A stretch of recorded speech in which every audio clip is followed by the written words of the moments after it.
All right, Boiling for Soup has a question for you guys. It says, I'm 23 years old and on step 6 of the financial order of operations. Step 6? Yes, step 6. He's contributing around 17% of my income to retirement. I plan to propose and get married within about 5 years, house later down the line. While I know prepaid future expenses is a step 8 activity, it would feel wrong not to save for a ring and a wedding when I know it's coming. I am currently saving 10% of my post-tax income for these future expenses. Am I making the right call? Now Help look, him out. Okay. No, first of all, producer Caleb over here physically laughed out loud. He doesn't have a microphone in front of him, so you don't hear him, but boiling soup. I know boiling soup. It's a great name. I just want to make sure we give that name. And then also I want to give some accommodations for saving 17%, reaching step 6. Pretty incredible.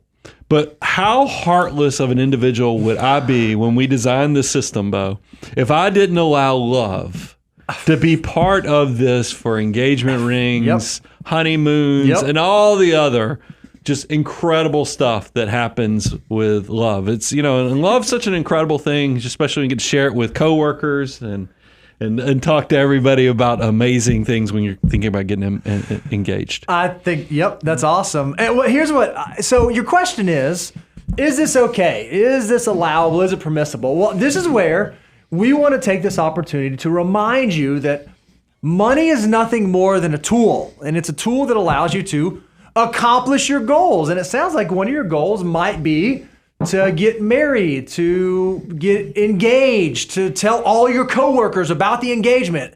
If that is a goal that you have and that's something that you want to do, then by all means, it's okay if you prioritize your finances in such a way so that you begin saving for that goal, because odds are you probably want to do that before you get to step 8, before you get to prepaid future expenses. All of us want to be financially independent. We want to reach retirement. We want to do those things, but not at the absolute cost of all the other short-term, intermediate-term goals that we're going to have. So what I think is amazing is you're 23 years old, you're already at step 6. That tells me a few things. That tells me you have a fully funded emergency fund. That tells me you're getting your employer match. It tells me that you're maxing out your Roth IRA and or HSA. By the way, you know how I know that? Brian, will you hold the thing up?